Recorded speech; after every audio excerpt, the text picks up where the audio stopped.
Hi, good morning everyone. We are very happy and proud to be a part of your career. Okay?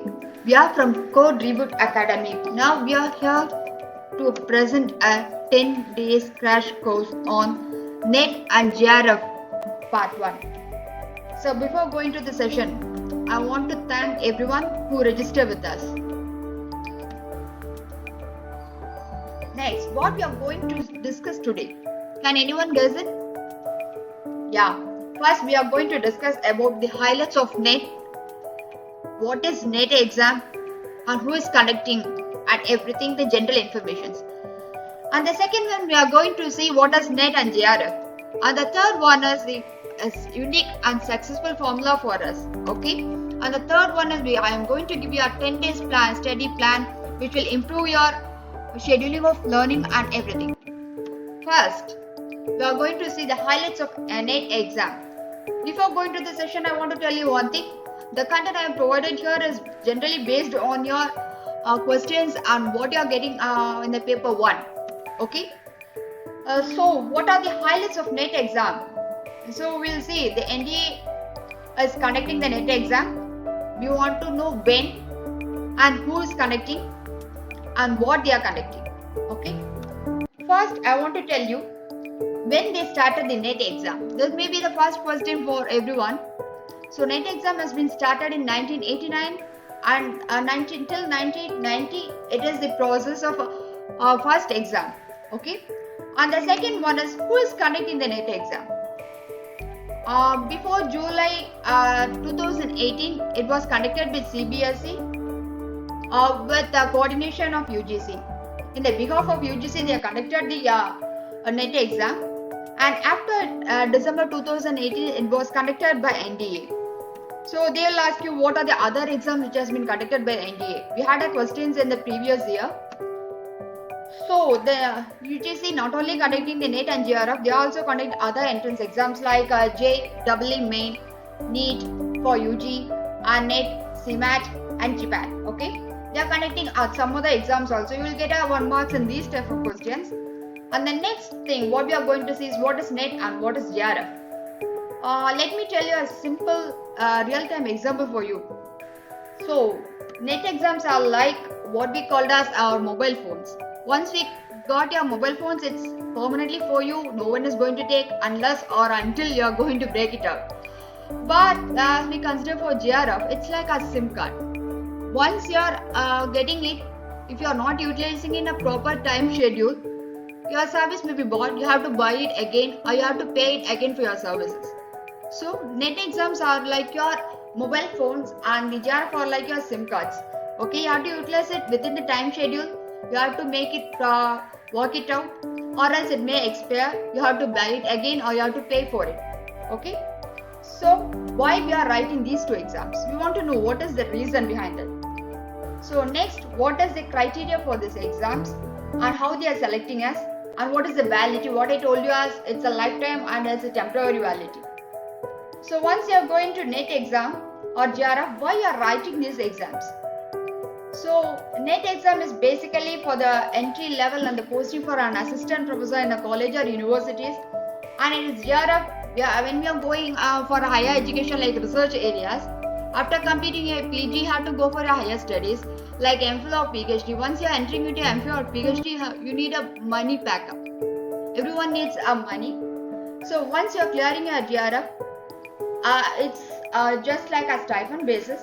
You'll get a stipend from the government once you are clearing your exams or until you are completing your research work. So what is the criteria to apply for exams?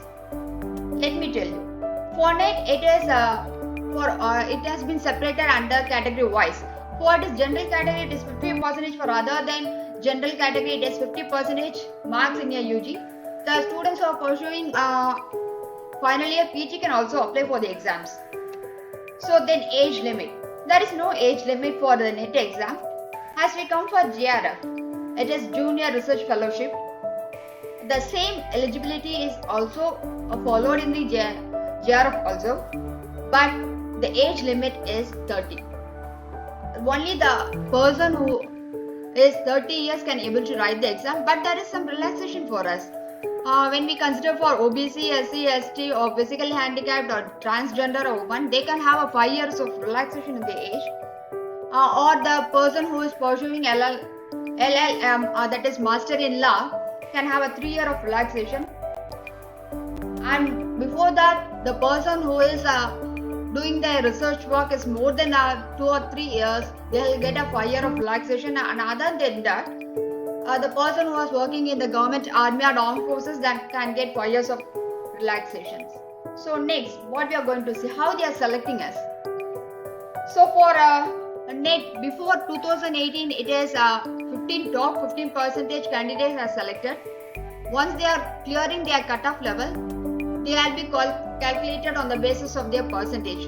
The top 15% candidate will be selected before 2018, but now after 2018 it is reduced to 6%. The people who get top 6% can be declared as qualified persons.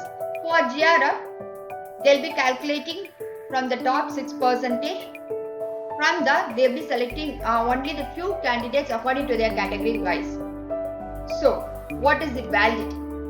As I said earlier, our NET exams are like mobile phones. Once you cleared your exams, you will be free out of your problems. Once you cleared, until you are not using it, until you are not willing to work, you can as it as a lifetime validity.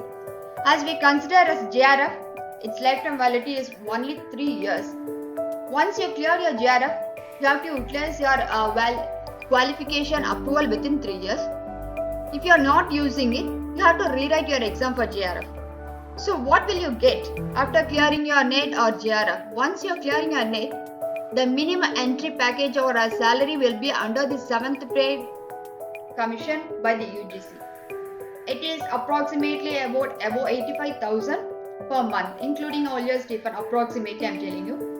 For JRF, once you are clearing your JRF examination, your stipend for first 2 years will be around 25,000, and for the next years it will be around 30,000.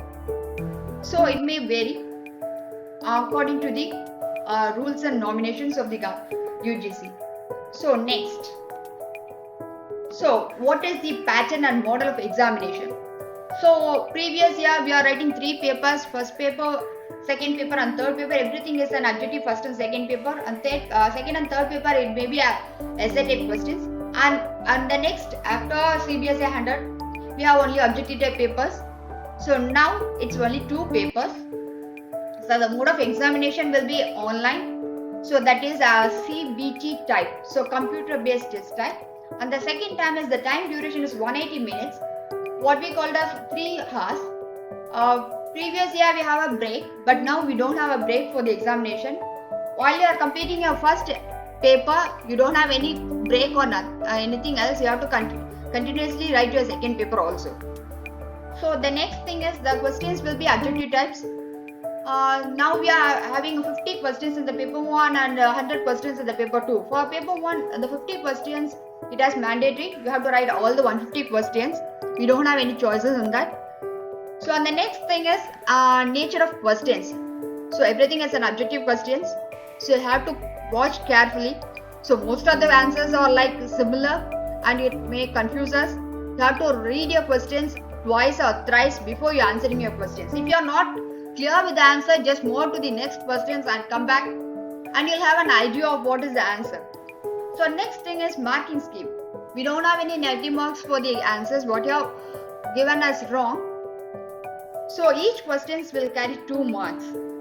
So the next thing is medium of examination. We have 2 languages. First thing is English and second language is Hindi. These are the 2 languages they are providing their question papers. So next, we are going to the main part of our course. So what is the mantra? Can anyone guess what is the mantra? Yeah, it's a uniqueness what we are going to use as strategy for our examination. So can you guess what is the mantra of your own strategy? So we have a strategy that TCP/IP. So can you tell me what is this TCP/IP? Can anyone resist what is TCP/IP? So we'll have it's not a, everyone knows TCP/IP is a protocol. It's not only a protocol, it's just a procedure or system to invoke us. So in the same way, once you are going to attend an exam or anything else, we should have a protocol, what we are going to do and how we are going to work it out. So our protocol is very simple. It's a set of rules. So our protocol is some set of rules, what we are going to do and how we are going to proceed it further. So our protocol is test your confidence. Everyone has your confidence.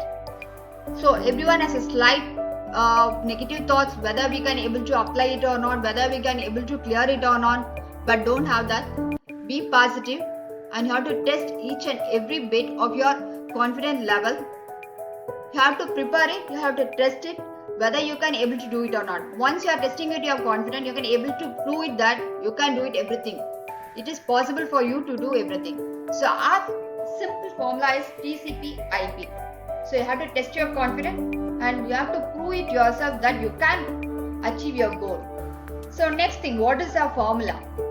So our formula is T square plus C square plus P square plus I square equal to success. So what is T square? Everyone have a confusion that what is T square? Let me tell you. Our formula is very simple. T square, what we call as is a time, and T teach. So once I have given you a plan or you're having a plan, you have to complete a particular schedule and a particular time limit, you have to do it. You should not skip. We always have a problem that most of us will do. We'll complete this today, but we're not going to do that. Oh, when I was in the school days, I used to do one thing. When I opened my book, I was planning. Okay, we have to complete this chapter, that chapter. Once I started to learn, I get bored of. Okay, we'll shift it to tomorrow. We can learn it tomorrow. But this tomorrow should not happen in our plan. Okay, we should have a particular and regular plan for completing our syllabus. We have to clear our syllabus within a time frame.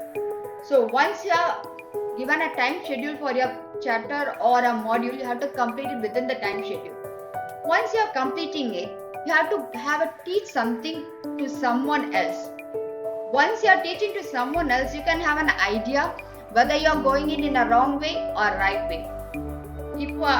Then only you can identify yourself where you are weak and where you are strong. Once you are completing your syllabus, you have to teach to someone and you have to analyze yourself whether you are going in a right way. If there is something lagging, you can improve yourself. This can improve your capacity and your confidence where you are. Once you are doing it correctly, you can get a confidence level. Then second thing is C square. C square is nothing but concentration plus compulsory. So we have some important topics in each module. So it's a compulsory topic. You have to concentrate and you have to learn in depth in each topic. So you should not skip the topic or you should not have a light shallow worm or as a bookworm. You should not read that. You should have concentrate on each and every topic in an in-depth view. So second and the third thing is practice plus positivity. So once you are completing everything, you are concentrating on your topic and you are discussing and you are learning. After everything, you should have a practice of attending mock test. So after completing your each exam schedules or preparations, you have to have a mock test on each topic. It may be up to 8 to 10 tests in each module. Okay, this test, while you are attending your test, you should have a positivity. Okay, I can able to attend. I can able to do everything correct.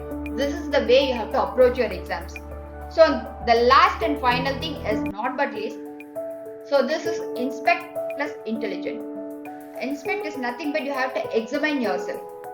So once you are completing your topic and you have attended your mock tests and practices, you should have a self-analysis report. Once you are self-analyzing yourself, you can able to know what is your weaker area and what is your stronger area. If you are feeling that you are weak in some areas, you have to concentrate more on that areas. So this will provide you a very good strategy to improve yourself. So, last thing, it's a 10 days plan. So we have only 10 days plan for a strategy. If you are going to prepare in the last minute session, please I'll give you a suggestion that you can go ahead with this plan. So for the paper you have 10 modules and you have to split it. Once you are getting your syllabus, you have to split it into sub modules, and you have 60 years of topics maybe in each topic. It's not it's just an approximation. So in the weekdays from Monday to Saturday, you should have a key preparation on each topic. By the weekends, you should attend your mock testers. It may be 10 to 20 testers from all the topics. Overall, if you are attending for more than 20 testers, it will be very easier for you to achieve your goal. So, I'll give you some general information about the NDA. So, let's start our quick test with few questions what you have understood till now. Thank you for your answers, and I think you all understand what I said now. If you have any doubts or queries, just WhatsApp me to the number what I have provided to you. If you are not clear with the topics, I'll send you a feedback link. You just give me a feedback what you are feeling and what are the things you needed from us and how is the session. Thank you so much for your patience. All the best, guys. I'll meet you in the next session. Thank you.